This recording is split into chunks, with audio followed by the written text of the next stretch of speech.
अब हम उस खबर का एक ब्लैक एंड व्हाइट विश्लेषण करेंगे जो आपको भारत के लोगों की उधार वाली जिंदगी के बारे में बताएगी और आपको जानकर हैरानी होगी कि भारत में 8 करोड़ 65 लाख क्रेडिट कार्ड्स हैं और अप्रैल 2023 में, अप्रैल के महीने में इस साल हमारे देश के लोगों ने 1,32,000 करोड़ रुपए का क्रेडिट कार्ड का उधार पैसा बैंकों को चुकाया है।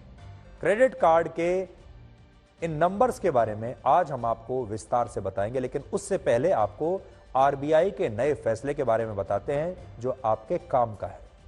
रिजर्व बैंक ऑफ इंडिया ने सभी बैंकों को एक सर्कुलर जारी किया है जिसके तहत ऐसे ग्राहक जो क्रेडिट कार्ड का इस्तेमाल करते हैं या बैंकों से नया क्रेडिट कार्ड लेना चाहते हैं, उन्हें 1 अक्टूबर से अपनी मर्जी का कार्ड नेटवर्क चुनने और फिर अपने पुराने क्रेडिट कार्ड के कार्ड नेटवर्क को पोर्ट करने की सुविधा दी जाएगी। यह ठीक वैसा ही है जैसे आप अभी अपना मोबाइल फोन नंबर या अपने मोबाइल फोन का जो सिम कार्ड है वो एक टेलीफोन ऑपरेटर कंपनी से दूसरी कंपनी में पोर्ट कराते हैं। एक टेलीफोन कंपनी, अगर आपके पास किसी एक कंपनी का सिम कार्ड है और आपको उसकी सर्विस अच्छी नहीं लग रही तो आज आप किसी दूसरी टेलीकॉम कंपनी में उसी कार्ड को, उसी नंबर को पोर्ट करा सकते हैं। भारत में इस समय 5 कार्ड नेटवर्क मौजूद हैं जिसे आप इस तरह से देख सकते हैं: visa card, master card, RuPay, American express और डाइनर्स क्लब। ये 5 सेवाएं, 5 तरह के क्रेडिट कार्ड वाली कंपनियां आपके पास हैं। आपने किसी भी बैंक से क्रेडिट कार्ड लिया हो लेकिन उस कार्ड के ऊपर बैंक के साथ इन कार्ड नेटवर्क कंपनियों का ही नाम लिखा होता है। हालांकि हमारे देश में बहुत सारे लोग बैंक से क्रेडिट कार्ड लेते हुए कभी भी इसके बारे में ज्यादा पूछताछ नहीं करते। एक सर्वे के मुताबिक भारत के 68% ग्राहकों का पहला और आखिरी सवाल सिर्फ यह होता है कि उन्हें बैंक क्रेडिट कार्ड देगा या नहीं देगा, और इसके अलावा वो बाकी बातों पर कभी ध्यान नहीं देते। जबकि आप किस कार्ड नेटवर्क का क्रेडिट कार्ड इस्तेमाल कर रहे हैं यह बहुत महत्वपूर्ण होता है। क्रेडिट कार्ड का मतलब है कार्ड के रूप में बैंक से लिया गया उधार, और इस उधार के लिए ग्राहक एक निश्चित अवधि के बाद बैंकों को इस अमाउंट पर ब्याज देता है और ब्याज के साथ इस उधार को वापस करता है। इसके अलावा अगर कोई व्यक्ति बैंकों को क्रेडिट कार्ड का पैसा देने में जरा सी भी देर करता है तो ऐसे मामलों में लेट फी के साथ भारी भरकम ब्याज दर के साथ पैसा वापस लिया जाता है, और इससे बैंकों को तो फायदा होता ही है, साथ ही कार्ड नेटवर्क कंपनियों को भी बहुत फायदा होता है। लेकिन फिर भी बहुत सारे लोग क्रेडिट कार्ड लेते समय इस बात का ध्यान नहीं रखते। लेकिन आरबीआई के इस फैसले के लागू होने के बाद बैंकों को अब आपको यह विकल्प देना होगा और आपसे यह भी पूछना होगा कि आप वीजा, मास्टर कार्ड, रुपे या अमेरिकन एक्सप्रेस में से किस कंपनी का क्रेडिट कार्ड लेना चाहते हैं। और इस फैसले से 2 बातें होंगी। पहला, इससे बैंक, कार्ड नेटवर्क कंपनीज और ग्राहकों के बीच एक पारदर्शिता यानी ट्रांसपेरेंसी आएगी और आप क्रेडिट कार्ड लेते समय यह समझ पाएंगे कि किस कार्ड नेटवर्क कंपनी का कार्ड लेने में बैंक आपको ज्यादा फायदा है, बैंक को ज्यादा फायदा है या आपको ज्यादा फायदा है, और कौन कौन सी कंपनी आपको क्या क्या सुविधाएं दे रही है, ब्याज के दर क्या होंगे, फीचर्स क्या होंगे, सुविधाएं क्या होंगी। दूसरा, इससे ऐसी कार्ड नेटवर्क कंपनीज को भी फायदा होगा जिन्हें अभी बहुत कम मौका मिलता है क्योंकि बैंक वाले आपको उनके बारे में बताते ही नहीं। जैसे फिलहाल ज्यादातर private banks visa, master card या फिर अमेरिकन एक्सप्रेस के क्रेडिट कार्ड्स ही आपको जारी करते हैं और ये तीनों अमेरिका की कंपनियां हैं। लेकिन नियम बदलने से आप बैंकों से भारत का रुपे क्रेडिट कार्ड मांग सकेंगे और अपने पुराने क्रेडिट कार्ड को भी आप किसी दूसरी कंपनी में पोर्ट करा सकेंगे।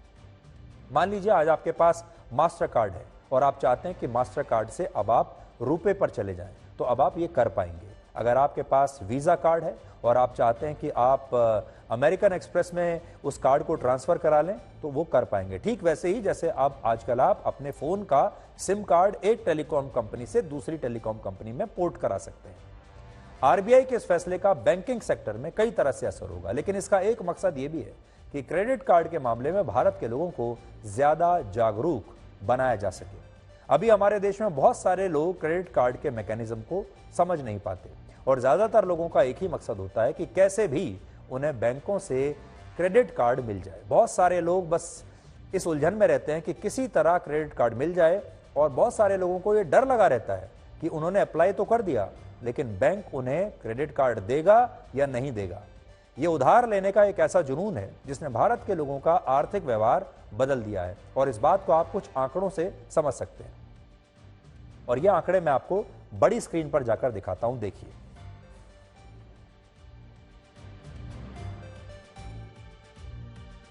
अब देखिए आप, इस समय हमारे देश में अप्रैल 2023 तक भारत के अलग अलग bank 8 crore 65 lakh credit cards जारी कर चुके थे, और आज भारत में क्रेडिट कार्ड्स के जरिए बैंकों से लिए गए उधार की राशि 2 लाख करोड़ रुपए की हो चुकी है, और साल दर साल इसमें 29.7% की वृद्धि हो रही है। यानी हमारे देश में जो नया चलन आया है वो है क्रेडिट कार्ड्स के जरिए ज्यादा से ज्यादा पैसा उधार लेना।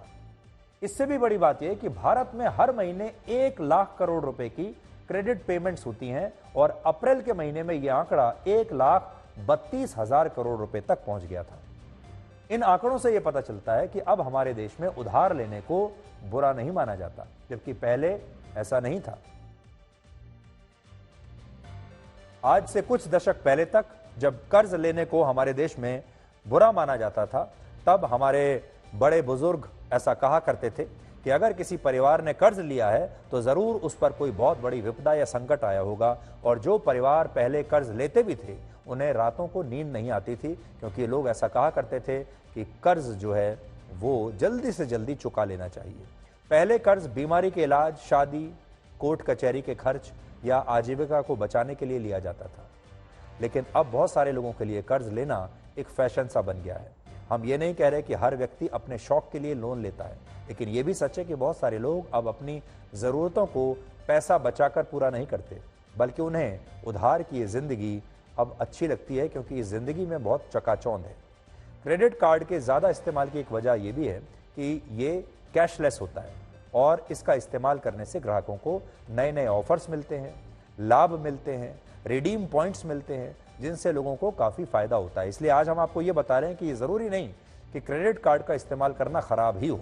क्रेडिट कार्ड इस्तेमाल करने से फ़ायदे भी होते हैं। पहला फ़ायदा तो ये कि आपको अपनी जेब में इतना सारा पैसा लेकर चलने की ज़रूरत नहीं है। दूसरा फ़ायदा ये है कि आजकल बहुत सारे क्रेडिट कार्ड्स आपको अच्छे ऑफर दे रहे हैं। कई जगह आपका पैसा कुछ वापस आ जाता है, कई जगह कई ऑफर्स आपको मिलते हैं जिसे आप कैशबैक कहते हैं। कैशबैक ऑफर्स बहुत अच्छे होते हैं, और इससे कई तरह के फायदे होते हैं। सच ये है कि ये फायदा कई बार एक फंदे से बना होता है, जिसमें ग्राहक की गर्दन फंस जाती है, और वो तब फंसती है जब आप अपनी पेमेंट को देर से देते हैं, जब आप जो आपको डेडलाइन दी जाती है, जब आप उसे मिस कर जाते हैं। बहुत सारे लोग अलग अलग ऑफर्स का फायदा उठाने के लिए क्रेडिट कार्ड से पैसा खर्च करते हैं, और फिर कार्ड के इस्तेमाल की लत उन्हें लग जाती है।